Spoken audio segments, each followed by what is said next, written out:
伫咧嘉义的中正大学台文所，为着要互高中生了解传统，也要刺激因的创意，因就开一个号做台湾阿嬷芭比时代课程，带学生囡仔走找阿嬷少年时阵的在地生活，也去拜访嘉义一寡老店，思考文化是要安怎透过创意重新应用。 老师傅甲学生小解登山的历史演变，这位师傅目前是家己市内也有用手工做登山的人。唔那清查，中正大学台文所的教授，佮带学生去看一位女性诗人已经大的厝，念伊写的诗。一魂悠游六尽清，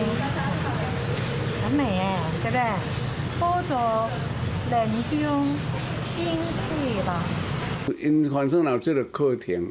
因拢来采访的来问，对咱台湾啊，总讲有这个讲需要讲这历史上的纪念性吼，是拢真好啦。啊嘛，我嘛真欢迎。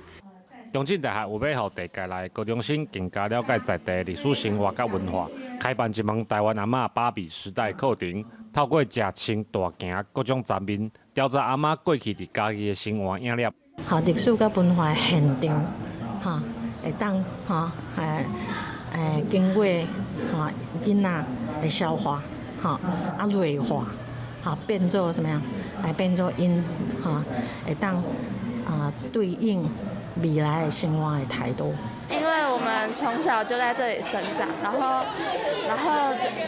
我想要知道我阿公阿嬷或者是更之前的长辈在这里是怎么样度过他的青春，然后有过怎样的那个，就是有怎样特殊的